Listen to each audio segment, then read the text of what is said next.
हाँ तो welcome back दोस्तों, कैसे हैं आप लोग। आशा करता हूँ आप सब अच्छे होंगे। मैं हूँ आप सबका दोस्त एमडी अतुल हुसैन और आप देख रहे हैं मेरा YouTube channel Cosmos English classes. एक बार फिर मैं आप सबके सामने हाजिर हूँ एक नए टॉपिक के साथ। इस टॉपिक का नाम है इंडियन सिविलाइजेशन एंड कल्चर, जिसको लिखा है किसने?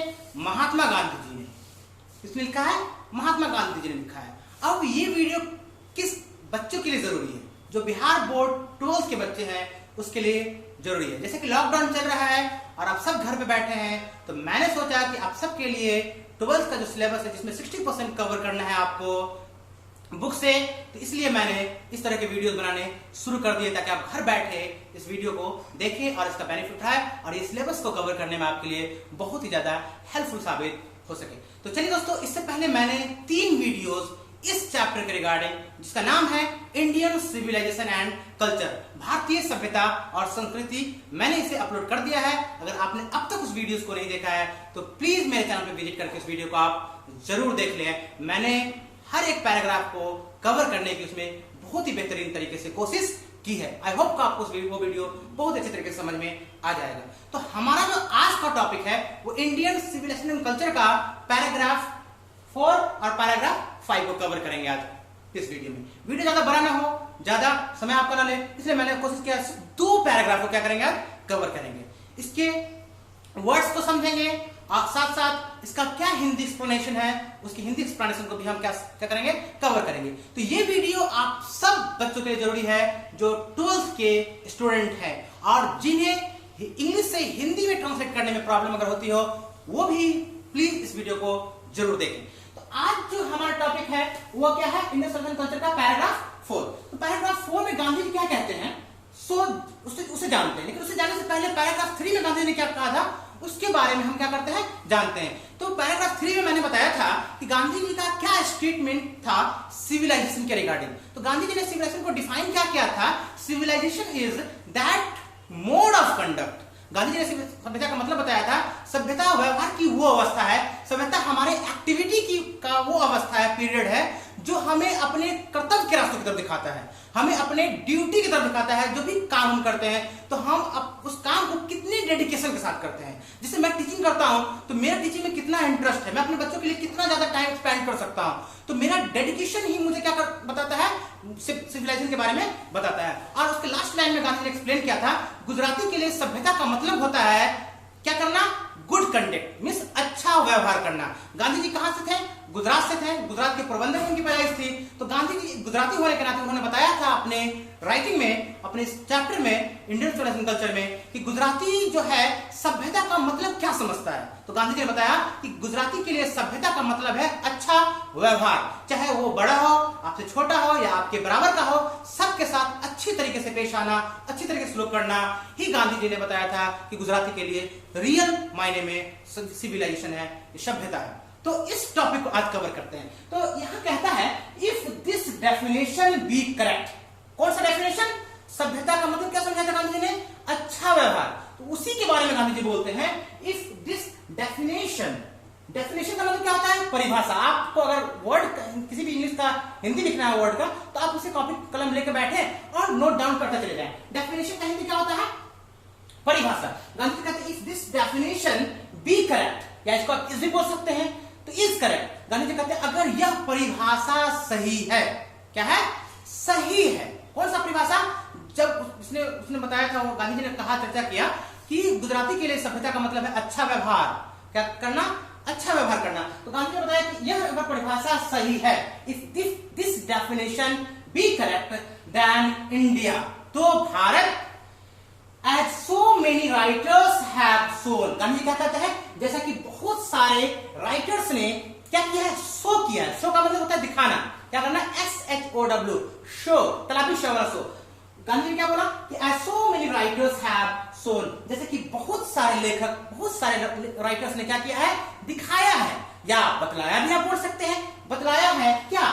has nothing to learn from anybody else। Gandhi ji कहते हैं जैसे कि बहुत सारे लेखकों ने बतलाया है कि अगर ये भारत की ये परिभाषा, सभ्यता की ये परिभाषा सही है, तो हमें किसी से भी सीखने की कोई जरूरत नहीं है। चाहे वो अमेरिका हो, जापान हो, चीन हो, फ्रांस हो, यूरोप हो, टर्की हो, कोई भी कंट्री हो, हमें किसी के सभ्यता से सीखने की कोई जरूरत नहीं है। हमारा जो सिविलाइजेशन है, हमारी जो सभ्यता है, हमारी जो संस्कृति है, वो सबसे सुपर्ब है, सबसे बेहतरीन सभ्यता है। ठीक है, तो गांधी ने क्या कहा, has nothing to learn from anybody else and this is, और गांधी जी कहते हैं यह वैसा ही है, दिस इज एज, यह वैसा ही है एज इट शुड बी, जैसा इसे होना चाहिए। यानी भारतीय संस्कृति पे, भारतीय सभ्यता पे किसी भी देश का कोई बंदा उंगली नहीं उठा सकता है कि आपकी सभ्यता में किसी भी तरह की कमी है। हमारा सभ्यता, हमारी संस्कृति अपने आप में एक बेहतरीन संस्कृति है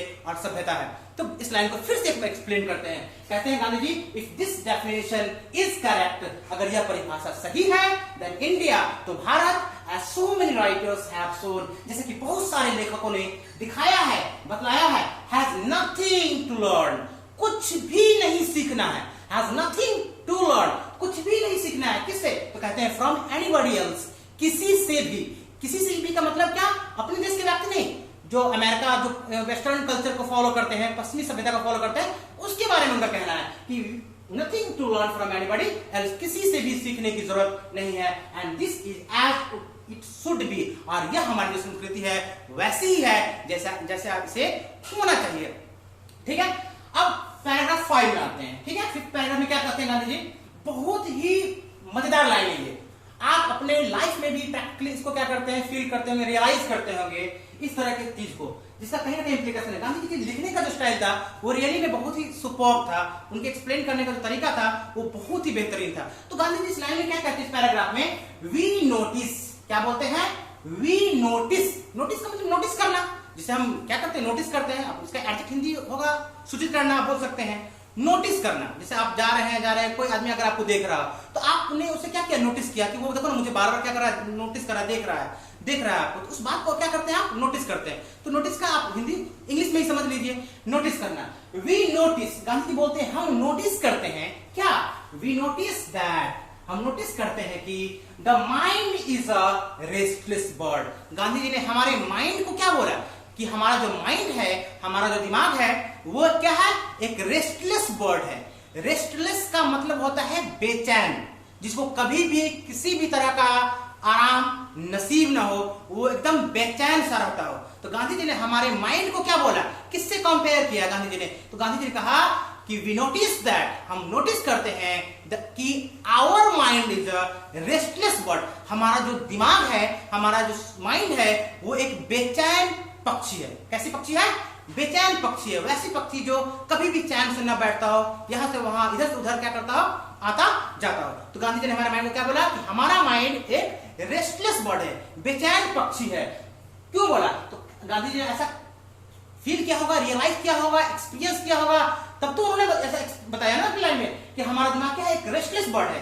क्यों कहा गांधी जी ने, क्योंकि गांधी जी कहते हैं the more it gets the more it wants. Gandhi ji क्या बोलते हैं, द मोर इट गेट्स, यानी हमें जितना मिलता है, हम जितना पाते हैं, हम अपने लाइफ में जितना ज्यादा अचीव करते हैं, जितना ज्यादा पैसा बनाते हैं, जितनी ज्यादा दौलत संपत्ति बनाते हैं, द मोर इट गेट्स, जितना इसे मिलता है, द मोर इट वांट्स, उतना ही यह चाहता है। सपोज मैं आपको एग्जांपल देता हूं, अगर आपके पास एक छोटा सा साइकिल है, ठीक, तो आपकी इच्छा क्या होगी कि ऊपर वाला क्या करे, बाइक दे दे। बाइक हो गया तो आपकी जो इच्छा है वो और बढ़ती जाएगी, आप 4 व्हीलर का डिमांड करना शुरू कर देंगे, ऊपर वाले से मांगना शुरू कर देंगे। यानी आपकी लाइफ में कभी भी सेटिस्फैक्शन नाम की चीज ही नहीं है, कोई भी बंदा अपने लाइफ में सेटिस्फाइड नहीं होता है। इसीलिए गांधी जी ने हमारे सेटिस्फैक्शन का जो लेवल है उसका कंपैरिजन किससे किया, एक रेस्टलेस बर्ड से किया। और एक बहुत ही बेहतरीन वर्ड है, सेंटेंस है, गांधी जी क्या कहते हैं, we notice that our mind is a restless bird, हमारा दिमाग बेचैन पक्षी है, द मोर इट गेट्स, जितना ज्यादा इसे मिलता है, द मोर इट वांट्स, उतना ही ज्यादा यह क्या करता है, चाहता है।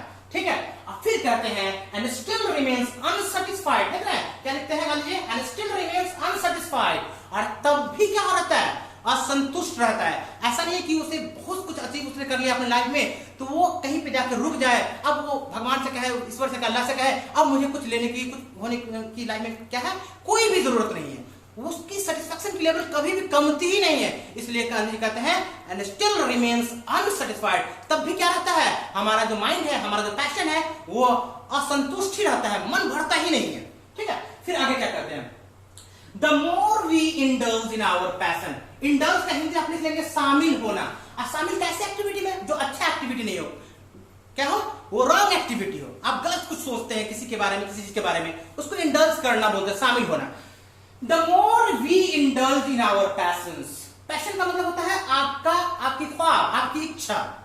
अगर आप अपने पैशन में जितना ज्यादा इंडल्ज होंगे, यानी आप जितना ज्यादा लाइफ में अचीव करना चाहेंगे, आज 2 लाख हो, कल 4 लाख हो, परसों 10 लाख हो, 20 लाख हो, ये हो जाए वो हो जाए, तो जितना ज्यादा आप अपने पैशन में इंडल्ज होंगे, the more we indulge in our passion, क्या कहते हैं, the more we indulge in our passions, जितना ज्यादा हम अपने पैशंस में, अपने शौक में क्या होते हैं, इंडल्ज होते हैं, शामिल होते हैं, the more unbridled they become, उतना ही ज्यादा वो क्या हो जाता है, हमारी इच्छा अनब्रिडल्ड हो जाता है। अनब्रिडल्ड का सिमिलर वर्ड कर सकते हैं आप, अनकंट्रोल हो जाना, काबू में नहीं रहना। यानी जितना ज्यादा हम अपने इच्छा में, अपने चाहत में क्या होते हैं, मतलब क्या आप कह सकते हो, उसे एग्जांपल दे सकते हैं, जितना ज्यादा आप चाहते हैं कि मुझे कुछ अचीव कर लूं मैं लाइफ में, इतना पैसा कमा लो, जितना ज्यादा आपकी इच्छाएं बढ़ेगी उतना ही ज्यादा ये आपका क्या हो जाएगा, अनकंट्रोल हो जाएगा, आपके कंट्रोल से वो बाहर हो जाएगा। ठीक है, इसलिए गांधी ने कहा था more we indulge in our passion, जितना ज्यादा हम अपने पैशन में इंडल्ज होते हैं, the more unbridled they become, वो पैशन हमारा उतना ही ज्यादा अनब्रिडल्ड हो जाता है, मींस क्या, अनकंट्रोल हो जाता है। फिर कहते हैं आवर एंसेस्टर्स, एंसेस्टर्स का मतलब मैंने पहले बता दिया है, पहले वीडियो में, पूर्वज होता है, हमारे बाप दादा परदादा, जो हम समाज के पहले वाले जनरेशन के लोग हैं, 4-5 जनरेशन के लोग हैं जो पहले हमसे गुजर चुके हैं, उसको एंसेस्टर्स बोलते हैं। आवर एंसेस्टर्स, हमारे पूर्वज, देयरफॉर, इसीलिए हमारे पूर्वज ने क्या किया, इसीलिए set a limit to our indulgence, हमारे पूर्वज ने एक लिमिट तय कर दिया, किस चीज का, तो हमारे इंडल्ज होने का लिमिट तय कर दिया। वो गांव में रहते थे, गरीब हुआ करते थे, लेकिन उनका जो पैशन होता था वो बहुत ही कम होता था, उनकी चाहत जो होती थी किसी चीज को लेकर के वो बहुत ही कम हुआ करती थी, जो कुछ भी होता था उनके पास उससे वो क्या हो रहते थे, सेटिस्फाइड रहते थे, संतुष्ट रहा करते थे। इसलिए गांधी जी ने क्या कहा, उन्होंने तजर्बा किया, तो गांधी जी कहते हैं our ancestor therefore set a limit to our indulgence, हमारे पूर्वजों ने हमें हमारे इंडल्जेंस का, यानी हमें लाइफ में कितना ज्यादा इन्वॉल्व होना है उसका एक लिमिट तय कर दिया, एक लिमिट क्या कर दिया, उन्होंने सेट कर दिया, किसने, हमारे पूर्वज ने। दे सॉ, गांधी जी कहते हैं दे सॉ किसका वीटू फॉर्म है, सी का वीटू फॉर्म है, सी का मतलब होता है देखना, दे सॉ मींस क्या, उन लोगों ने देखा, किन लोगों ने, हमारे पूर्वजों ने देखा, उन लोगों ने देखा, क्या देखा, that happiness was largely a mental condition, Gandhi ji कहते हैं कि हमारे पूर्वजों ने इस बात को रियलाइज किया कि अगर हम अपने भूख को, अपनी इच्छा को, अपने पैशन को कंट्रोल नहीं करेंगे, हमारी इच्छाएं बढ़ती जाएगी, तो हमारी इच्छाएं क्या हो जाएगी, अनकंट्रोल हो जाएगी, जिसकी वजह से क्या हो जाएगा, तो उन लोगों ने बताया, गांधी जी ने कहा कि that happiness was largely a mental condition, Gandhi ji ने कहा कि जिन लोगों के पास जितनी ज्यादा संपत्ति हो, जितना ज्यादा पैसा हो, जिनकी इच्छाएं पे किसी भी तरह का कंट्रोल नहीं हो, वो कहीं ना कहीं लार्जली मेंटल कंडीशन का क्या हो जाता है, शिकार हो जाता है। नहीं, हैप्पीनेस वाज, आप किसी भी बंदे को देखेंगे अपने सोसाइटी में, आप रियलाइज करते हो कि बहुत बड़ा पैसा वाला है, बहुत ज्यादा पैसा उसके पास, बहुत ज्यादा प्रॉपर्टी है, तो उसकी नींद खत्म हो जाती है आंखों की, वो बेचैन रहता है, वही सोच में रहता है कि कहां मैं पैसा करूं, कहां इन्वेस्ट करूं, क्या करूं, कौन अटैक कर देगा हमारे पर, तो बहुत डर सा बना रहता है। तो गांधी जी ने कहा कि उन लोगों ने देखा, हमारे पूर्वजों ने देखा, happiness was largely a mental condition, जो खुशी होती है पैसे की, पैशंस की, वो कहीं ना कहीं आपको मेंटली डिस्टर्ब कर देता है। तो मुझे उम्मीद है कि आपको ये दोनों पैराग्राफ 4, पैराग्राफ 5 समझ में आ गया होगा। तो चलिए दोस्तों, आपसे विदा लेते हैं, लेकिन इससे पहले मैं आपको बता दूं कि अगर आप मेरे चैनल पर नए हैं तो प्लीज सब्सक्राइब करना न भूलें, साथ में बेल आइकन को जरूर दबा दें। तो चलिए दोस्तों, फिर से आप सबसे मेरी मुलाकात होगी नेक्स्ट वीडियो में, तब तक के लिए नमस्कार, आदाब, सलाम, love you all, thank you so much.